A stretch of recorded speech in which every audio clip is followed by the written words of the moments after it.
इस लेक्चर में हम कन्वोल्यूशनल न्यूरल नेटवर्क में पैडिंग के कॉन्सेप्ट को अंडरस्टैंड करेंगे।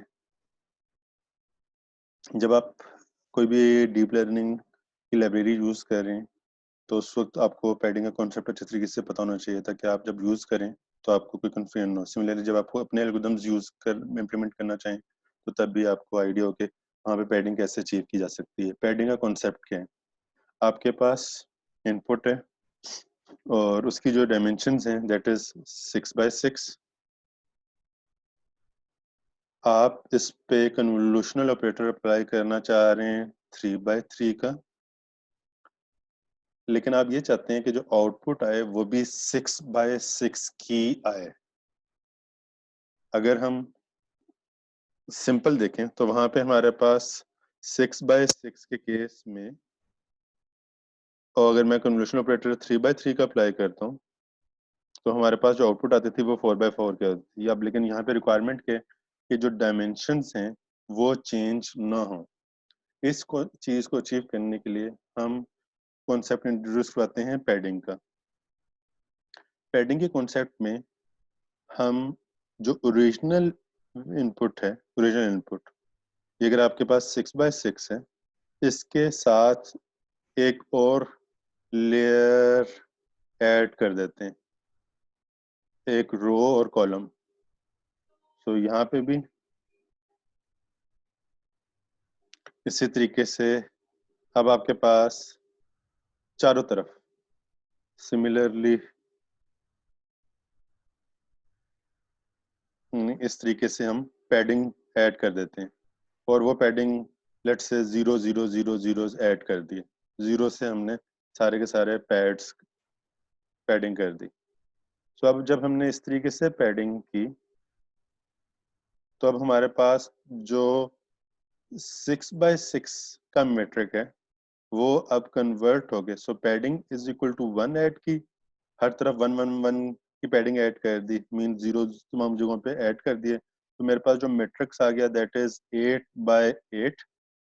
अब जब हम 8x8 पे 3x3 के थ्रू कन्वॉल्व करेंगे तो जो आपको फार्मूला याद है कि 8 माइनस 3+1, 8 माइनस 3+1, तो ये आपके पास 6x6 का डिजायर्ड आउटपुट आ जाएगी।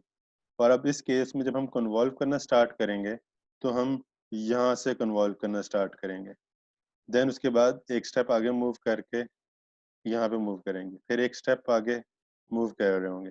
और अभी हम क्योंकि बाय डिफॉल्ट एक एक स्टेप आगे कर रहे हैं तो अभी हम स्ट्राइड इज इक्वल टू 1 कह रहे हैं कि हम हॉरिजॉन्टली और वर्टिकली एक एक स्टेप मूव कर रहे हैं और हमारे पास ये डिजायर्ड आउटपुट आ रही है। तो इसी चीज को यहाँ पे एक्सप्लेन किया गया कि अगर आप सेम आउटपुट लेना चाह रहे हैं सेम साइज की तो आपने पैडिंग ऐड कर दी और पैडिंग इज इक्वल टू 1 की। अब अगर हम पैडिंग के साथ इसका फार्मूला जरा देखें तो अब हमारे पास ये फार्मूला आएगा